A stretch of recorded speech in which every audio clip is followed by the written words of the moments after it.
Hello and welcome everyone to Pizza Industry Convos, part of the Pizza Club Network. I am Michael Fox from Pizza Club and the Beach. Tonight I am joined by our special guest, Avery Ward from Little Italy Ristorante in Grovesport, Ohio. Avery, welcome to Pizza Club. Thanks for being here.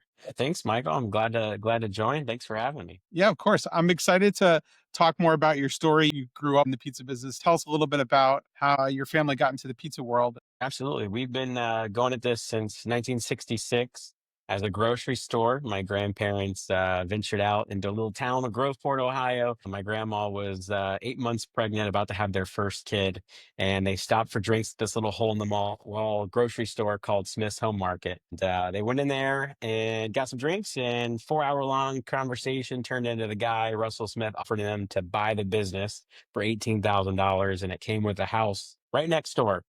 So literally within 7 inches from the business, my grandparents raised my dad and his three other siblings, and family and work were kind of intertwined from that point forward. I was also raised in the business. I'm third generation. And so definitely watched my dad go from, different points and growth in the business. And, I grew up in it, and I said, I don't want to do this forever. And so I went and worked for Apple when I was 16. I worked for them for about 5.5 years. The family business was through and through, how we lived. And when it was a grocery store, people would come in and get their groceries, and they'd visit Janet and the kids next door. And she'd send them always home packing with a clamshell container of some type of food that she had on the stove, whether it was her Sunday sauce or raviolis or lasagna. She was always cooking something. And that became so popular that they turned the grocery store into a pizza place. And so my dad operated that for about 38 years. I took over from him officially about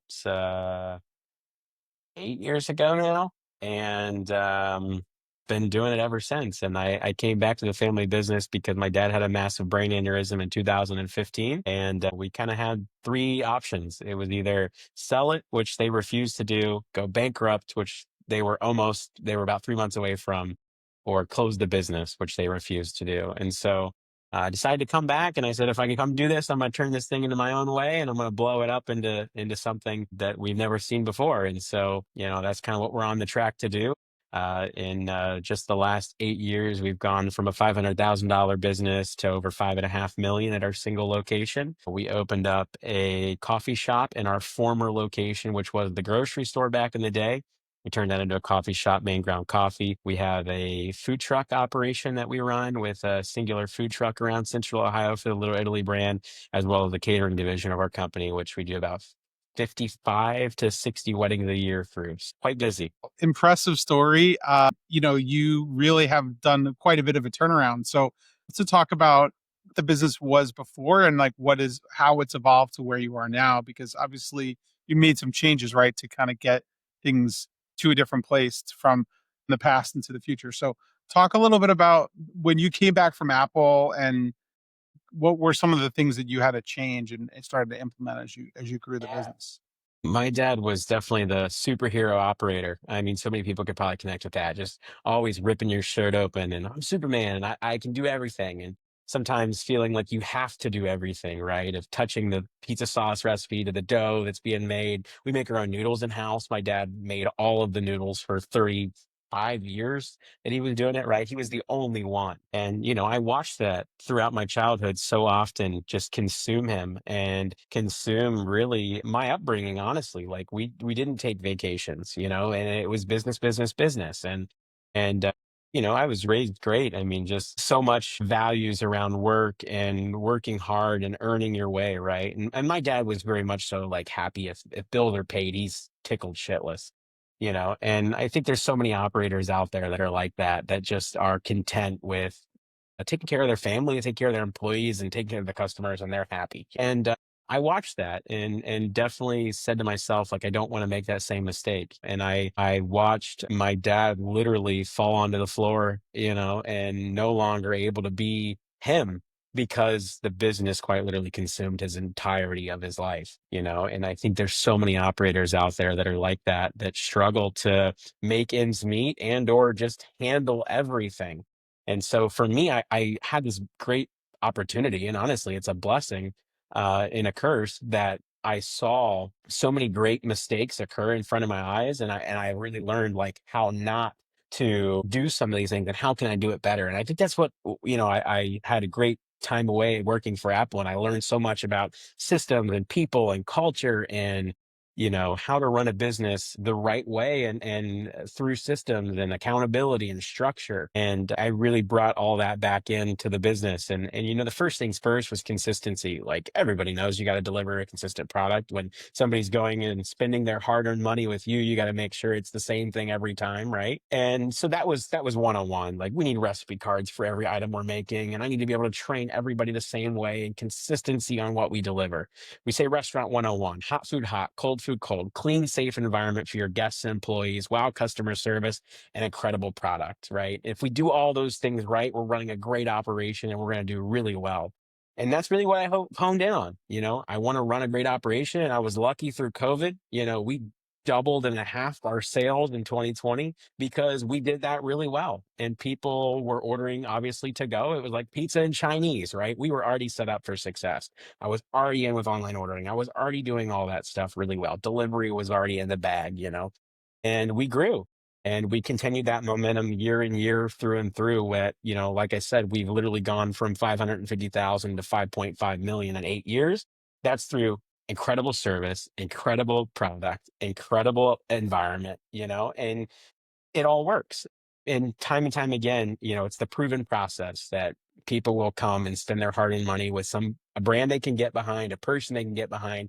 You take care of them and you give them a great product, tickled shitless. think you touched on a lot of great points there, Avery, about proving process and consistency in systems. Maybe for the operator out there who's watching that not sold on the idea, well, we've always been doing it a certain way for a long time. And that's really like how your business was for a long time with your father. But you made some changes because you learned things from Apple that you kind of applied to here. So I'm curious, what advice kind of would you share to an operator who's sort of used to doing things the same way, but what is the direct tangible benefit that they can take away from making changes, and how can they succeed with making these types of changes in their business, and what would that look like for them? The number one cancer I always hear from any operator and any of my employees, they will not work for me if they make that statement. That's the way we've always done it.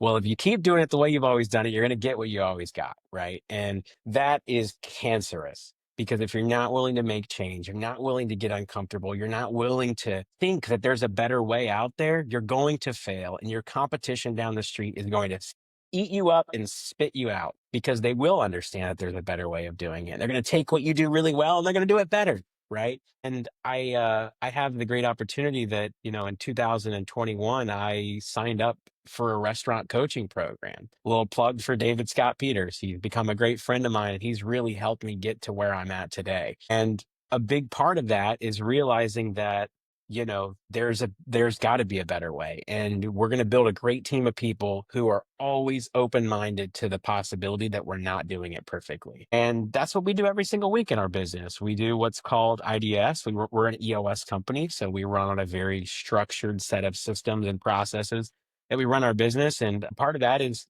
every week coming together as a team and going, hey, what are we not doing good, and how can we make it better, and what is our root issue, and why are we not doing it good, right? And then we find a solution that we can go and put in place that week to make things better. And I think through DSP and taking on all of his coaching, I've become a success coach for him to help other operators through their journey of making change. And I see it every single week. People who say, oh, that's not how we do it, or I've tried that. And it's like, well, did you?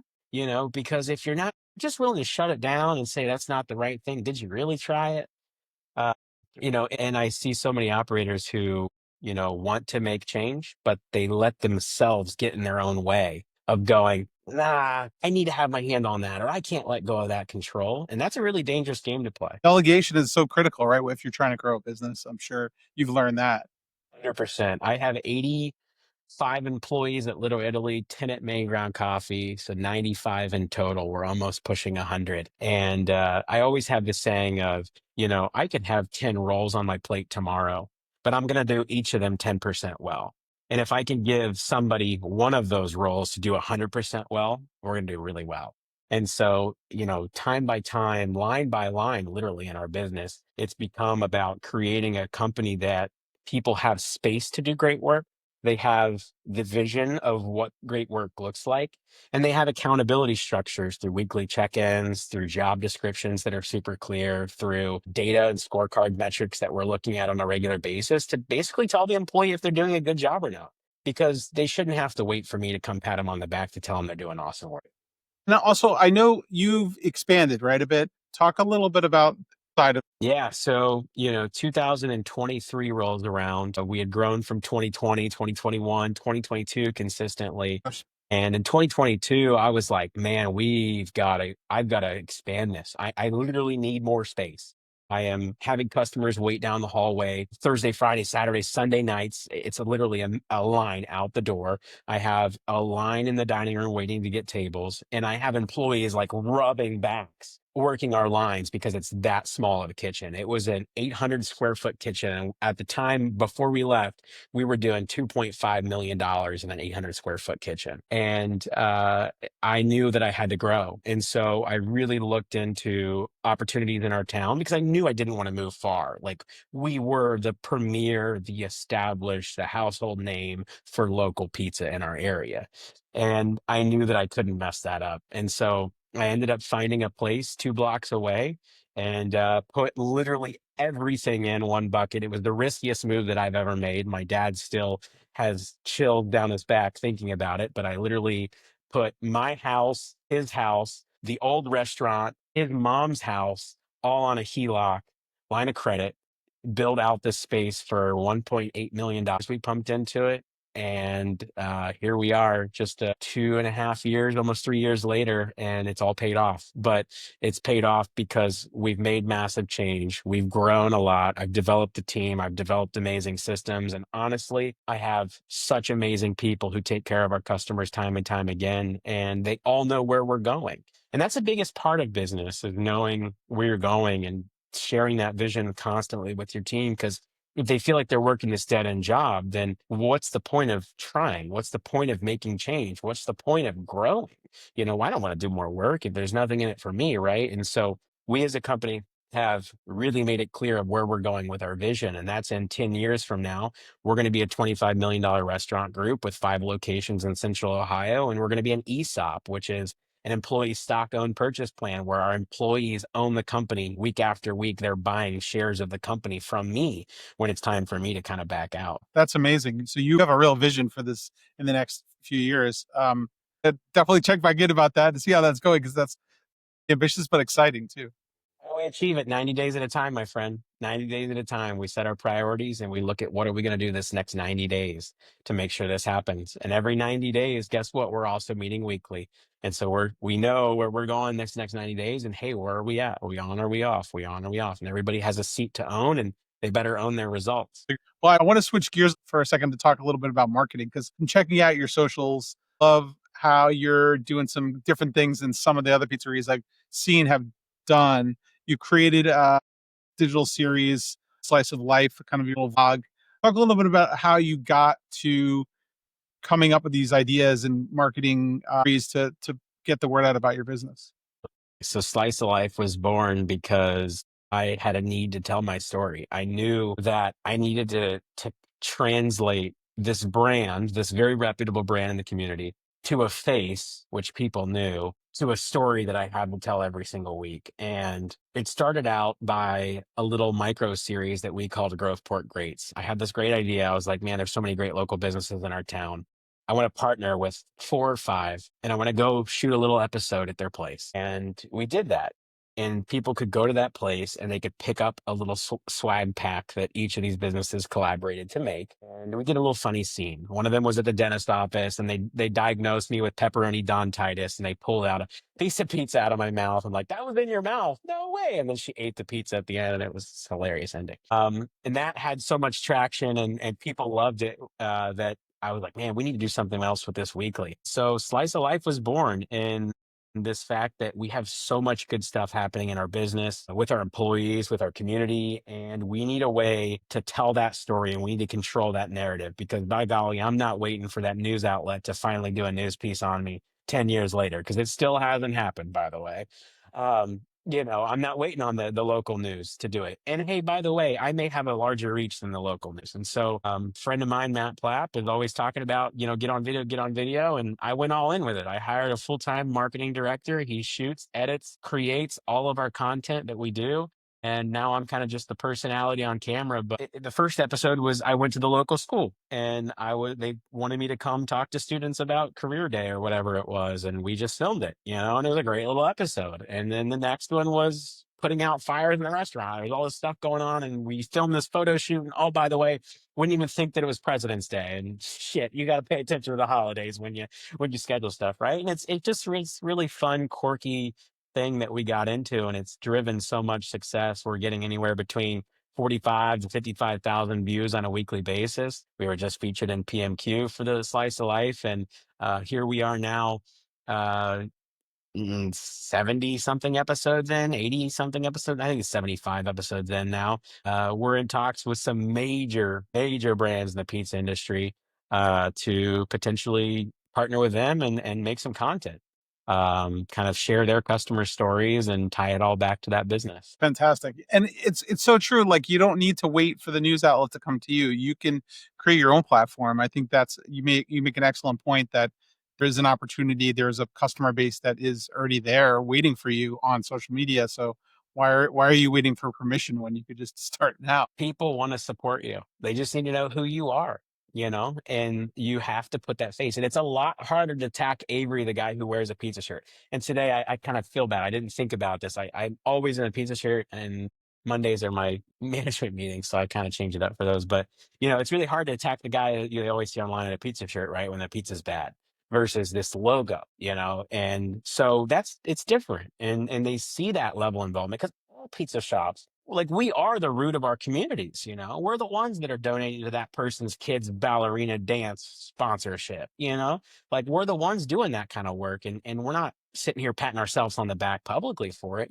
But maybe if they can see some of those partnerships that you're doing, partnering with the local AMVets, and you're going to them and you're letting them tell their story on your platform, that stuff goes a long way.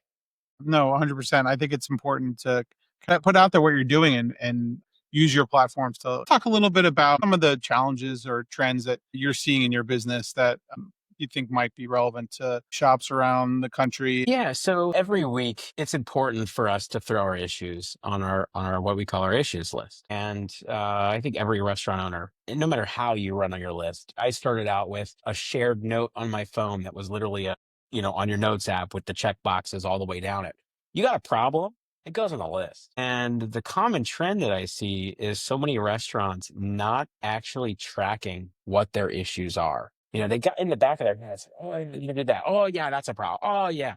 But just get good at logging what are your problems. And once a week, pick one, figure out what the issue is, find a solution, and go put it in place. Because that's how you make massive change. And so I bring that up to say, I think that what plagues our industry right now, and I struggle with it sometimes too, is just working through your problems. Sometimes it can feel so overwhelming and it can consume you of like, you got all this stuff going on. Like, literally today, Michael, I fired my kitchen manager. She's been with us for 10 months. She wasn't fitting our standard. She wasn't meeting the bar of expectations. And so, like, we as a company, we have high standards. We have high expectations, and we're going to hold people accountable to those results. There's a lot of tough decisions that we have to make every single day. But if you're not sitting down with your team and you're not making those decisions, they will consume your life, and every day will be the same as yesterday. And what kind of a shitty life is that? No, I hear you. You got to make tough decisions every single day in your business. So, I want to talk a little bit about pizza entrepreneurs. What advice do you have for new operators that are trying to start up now in 2025? Man, I think any journey in life is all about who you bring along with you. You can become really successful, or you can become a huge failure based on who you bring along with you in the journey. So developing great relationships is honestly one of the key things that I think every business needs to have at their primary seat, is developing amazing relationships with people around you. I literally met my former general manager on a delivery run. I was delivering pizzas back in the day, and I was delivering pizzas to his house. and saw that the side of his truck said general contractor. I was like, yo, dude, you're a general contractor. Can you do my bathrooms? Like, I really need my bathrooms redone. I'd love for you to come take a look. He's like, yeah, sure. Comes, does the bathrooms, and then he's done on Friday, the week over, and he's coming back to get his check. He's like, bro, you need help? And I'm like, yes, please. I'm running the oven with 2 forks, and just great relationships, finding great people. It's so hard to do, but when you do, man, they will do everything in their power to be successful with you, because people want to be successful. People want to do what's right. I think genuinely in my business, I'm super grateful that I think every single person on our team right now wants to do great work. They're bought into where we're going. And it's just all about giving them the opportunity to do that. And so I think that's the number one thing, is develop great relationships with people. You never know, that customer who's buying a large pizza from you today may become your manager next week. You just don't know what people's skills are. So developing relationships, you get to uncover what makes people tick. You get to uncover, why they wake up and want to do what they do every day. And, somebody working construction comes to find out they love surprising and delighting people and seeing the joy in people's face when you give a great experience. Well, by the way, hey, that's a great general manager position. And so it's just, that's kind of, for me, the name of the game, finding great relationships. Yeah, and obviously word gets around, right? In your community, you treat people right and you build these relationships. It comes back around in a positive way, hopefully back to your business as well. So that's great. Absolutely. I want to talk a little bit about Pizza Expo. I know that's coming up. What's going on? Are you excited about it? And yeah, just tell us a little bit about what it's like to have the Pizza Expo come to Columbus. Well, Expo every year is an amazing time that we get to go learn, go connect with friends in the industry, and just really spend time with the people that we love. And I'm super excited to have that come to Columbus. I think Columbus is an amazing incubator market. There's so many great pizza shops in Columbus, but there's also so many great pizza shops on the East Coast. And boy, is Las Vegas a long travel to get there for once a year.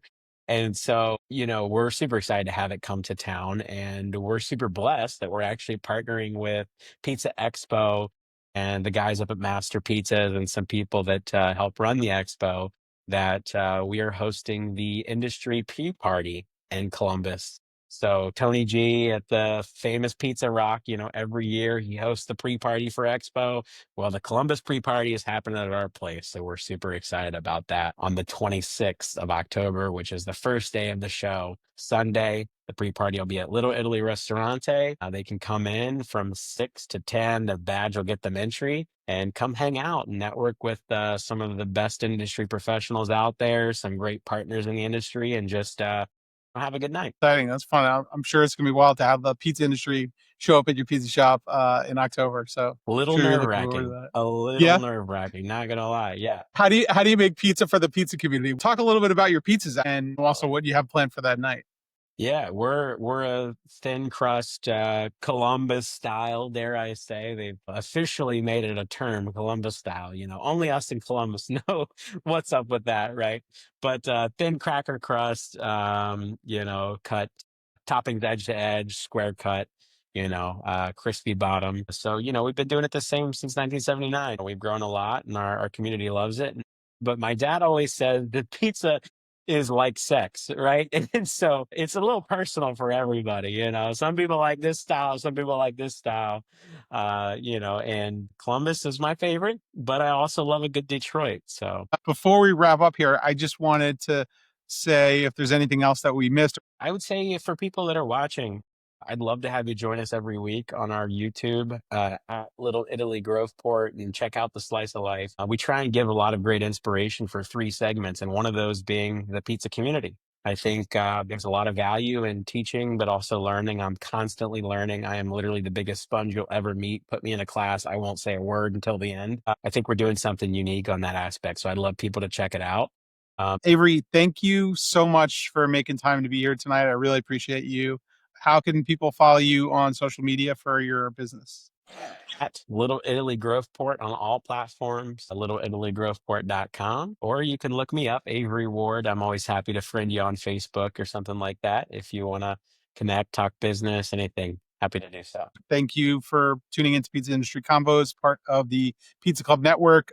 Join us again next week for another episode. Avery, we'll talk soon.